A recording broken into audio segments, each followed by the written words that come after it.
पाकिस्तान की एक और सिफारती कामयाबी।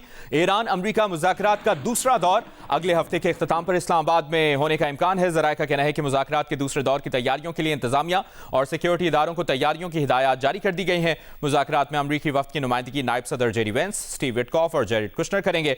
ईरान की जानिब से पार्लियामेंट के स्पीकर बाकर कालिबाफ और वज़ीर ख़ारजा अब्बास इराक़ची नुमाइंदगी करेंगे।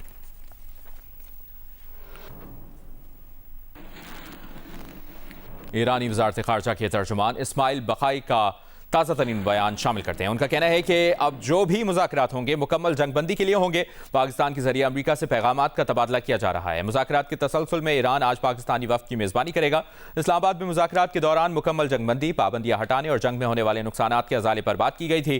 तर्जुमान ईरानी वज़ारत ख़ारजा का कहना था कि ईरान अमरीका मुज़ाकरात के लिए अभी तक कोई तारीख तय नहीं की गई है। यूरेनियम की अफजूदगी का ईरान का हक नाकाबिले एतराज़ है, ताहम अफजूदगी की सतह पर बातचीत मुमकिन है। जौहरी तवानाई के पुरअमन इस्तेमाल का हक दबाव या जंग के जरिए नहीं छीना जा सकता।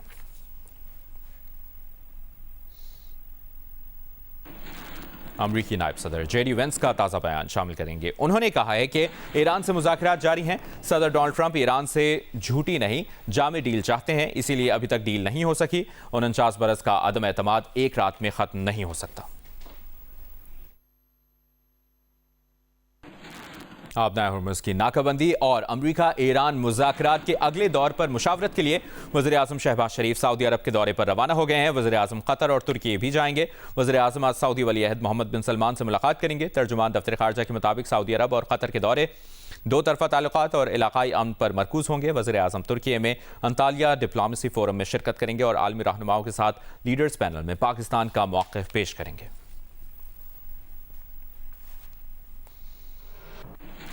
अमरीका ईरान जंग के तनाजुर में इंतहाई अहम और बड़ी पेशरफ्त हुई है और वो ये है कि मुत्तहिदा अरब अमारात के नायब सदर शेख मंसूर बिन ज़ायद अल नहयान का स्पीकर ईरानी पार्लियामेंट बाकर कालिबाफ से टेलीफोनिक रब्ता हुआ है। यूएई की सरकारी खबर एजेंसी के मुताबिक इस रब्ते में खित्ते में कशीदगी के खात्मे के इम्कानात पर तबादला ख्याल किया गया।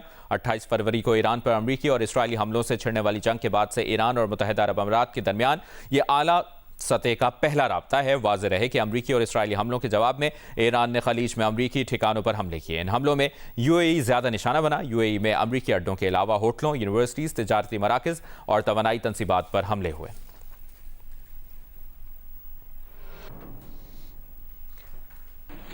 अमरीकी सदर डोनाल्ड ट्रंप ने दावा किया है कि चीन उनसे खुश है कि वो आबनाए हुर्मुज़ खुलवा रहे हैं। सदर ट्रंप ने कहा कि अमरीका और चीन आबनाए हुर्मुज़ के लिए मिलकर काम कर रहे हैं। ट्रंप ने दावा किया कि वो ये काम चीन और बाकी सब दुनिया के लिए कर रहे हैं। ट्रंप ने बताया कि उन्होंने चीनी सदर को खत में कहा था कि सब तरफ खबरें हैं कि चीन ईरान को हथियार फराहम कर रहा है। चीन को चाहिए कि ऐसा ना करे। जवाब में चीनी सदर ने खत लिखकर बताया कि चीन ईरान को हथियार फराहम नहीं कर रहा। सदर ट्रंप ने अमरीकी चैनल को इंटरव्यू में यह दावा भी किया कि अमरीका 1 घंटे के अंदर ईरान के प्लांट्स और पुलों को खत्म कर सकता है।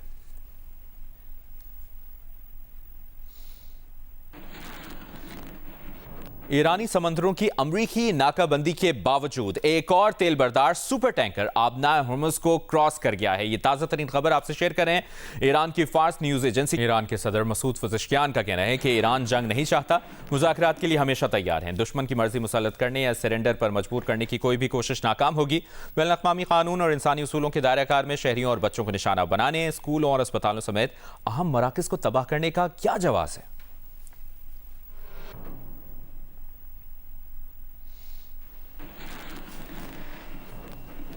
सिचुएशन रूम से हम मुसलसल आपको अपडेट भी रखे हुए हैं, साथ ही साथ आबनाए हुर्मुज़ की नाकाबंदी से मुतालिक भी आपको आगाह करेंगे। और बहुत अहम अभी हम बात करने वाले हैं वो ये कि अमरीका की जानिब से बहरा अरब में आबनाए हुर्मुज़ पर नाकाबंदी का जो सिलसिला जारी है, इस पर ईरान की जानिब से ईरान इस नाकाबंदी से कितना मुतासिर हो सकता है और ईरान के कौन कौन से इलाके में इसकी कितनी बंदरगाहें हैं और ऑयल टर्मिनल्स कितने हैं, ये तफसील से जानते हैं। सबसे पहले तो ओवरऑल अगर हम ये देखें, ये हैं ईरान की अहम बंदरगाहें, ऑयल टर्मिनल्स, जहां पर अगर नाकाबंदी होती है तो क्या क्या इंपैक्ट होता है और कौन कौन से ऑयल टर्मिनल्स हैं जो कि ईरान के यहां पर आते हैं। ये वो सारा एरिया है, ये बहुत ज्यादा बंदरगाहें हैं जो कि जिन पर इंपैक्ट पड़ेगा अगर नाकाबंदी होती है।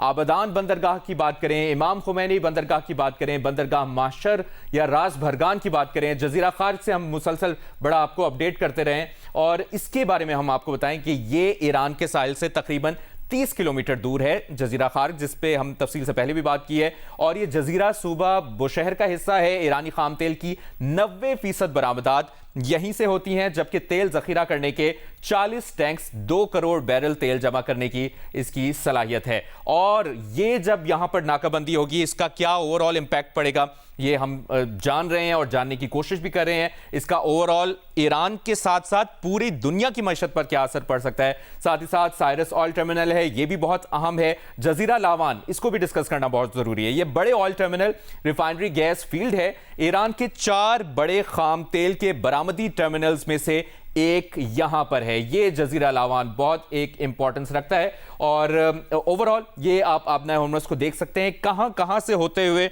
यहां से तेल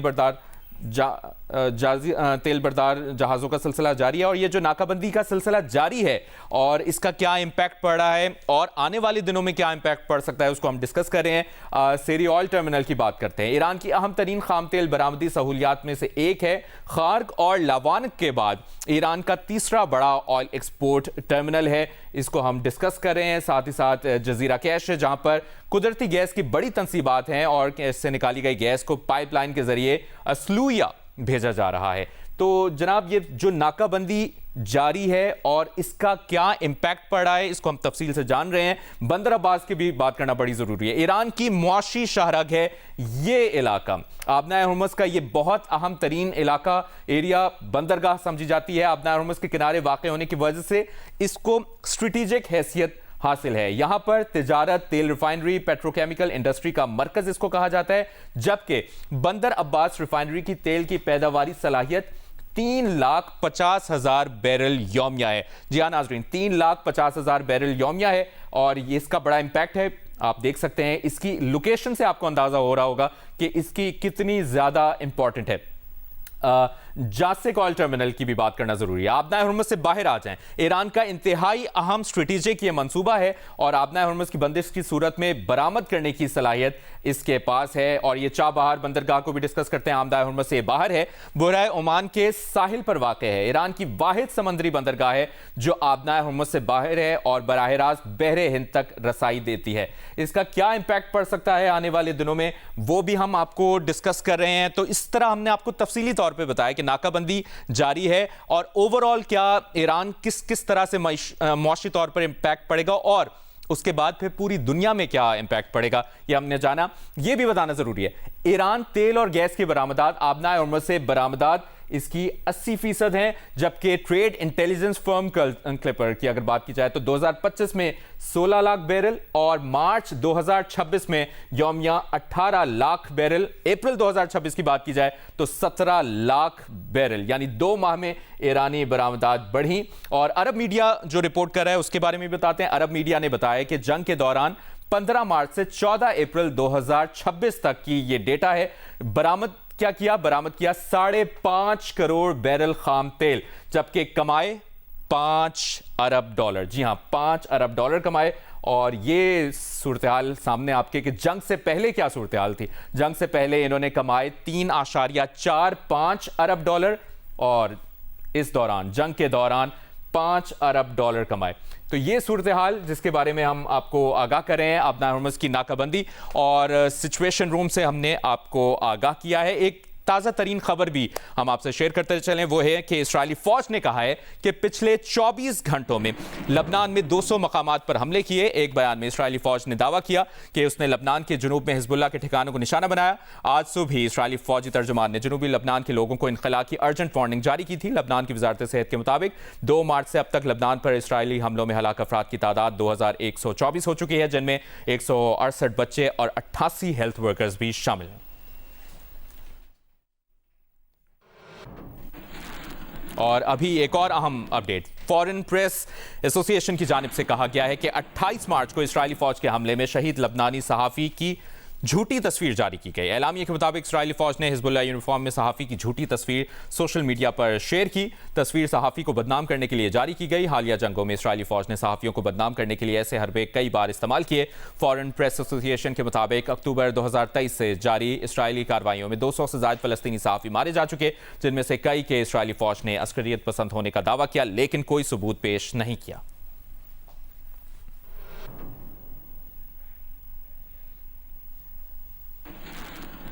और यूएन इंसानी हुकूक काउंसिल की जंग बंदी के ऐलान के बाद लबनान पर इस्राएली हमलों की मजम्मत। इसराइल से लबनान पर हमले फौरी बंद करने का मुतालबा किया।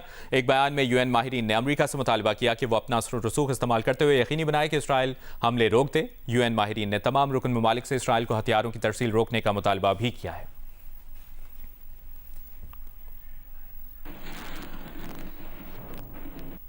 वज़ीर इत्तलात पंजाब अज़मा बुखारी का कहना है कि मंकी पॉक्स के हवाले से बहुत सी तशवीशनाक खबरें सामने आ रही हैं। कराची में इसकी तादाद में बड़ा इजाफा हुआ है। लाहौर में भी केसेस रिपोर्ट हो रहे हैं। लाहौर में जियो न्यूज़ से गुफ्तगू करते हुए उन्होंने कहा कि तमाम अस्पतालों को अलग वार्ड्स बनाने के लिए हिदायत जारी कर दी गई हैं। जी बिल्कुल, ये मंकी पॉक्स के हवाले से बहुत सारी जो है तशवीशनाक खबरें सामने आ रही हैं। ख़ास तौर पर कराची के अंदर इसकी तादाद में बहुत बड़ी हद तक इजाफा हुआ है। लाहौर में भी केसेस रिपोर्ट हो रहे हैं, जिसके ऊपर चीफ मिनिस्टर साहिबा ने महकमा हेल्थ को पूरी तैयारी जो है वो करने का हुक्म दे दिया है। इसमें जो ख़ास तौर पर आइसोलेशन है वो इम्पॉर्टेंट होती है। टेस्ट किट्स जो हैं वो अवेलेबल होनी चाहिए और तमाम हॉस्पिटल्स जो हैं उनको अपने लिए अलग-अलग वार्ड्स जो हैं इसको बनाने के लिए जो है वो डायरेक्शंस जारी कर दी गई हैं और इसके ऊपर पूरी नज़र है चीफ मिनिस्टर साहिबा की कि खुदा न खास्ता इस को वबाई जो है वो हालत में जो है वो ना बनने दिया जाए और इसको फौरी तौर पर इसके ऊपर जितने भी इक़दाम हैं वो पंजाब हुकूमत मेक श्योर कर रही है। पीटीआई रहनुमा सलमान अकरम राजा ने कहा है कि अमेरिका ईरान का मुआहदा होना चाहिए।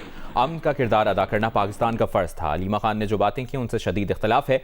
अलीमा खान के बयान के बाद शेर अफजल मरवत, मिस्टर यूसुफजई सब मुतहरिक हो गए हैं, ओहदा छोड़ने को तैयार हैं। एक मरतबा फिर पार्टी ओहदे से इस्तीफ़ा बानी पीटीआई को भिजवा देंगी। ये नहीं हो सकता कि सियासी फैसले सियासी शख्सियात ना करें। ये जज्बाती फैसले नहीं होते। 9 अप्रैल का जलसा मनसूख करना दुरुस्त फैसला था। हम बैनुल-अक़वामी सफारतकारों से राबते में थे। दुनिया भर के सफारतकारों और अहम शख्सियात ने कहा ईरान अमरीका मुज़ाकरात हो रहे हैं, जलसा मनसूख करें। हमने पाकिस्तान की खातिर फैसले किए, किसी का दबाव बर्दाश्त नहीं करेंगे।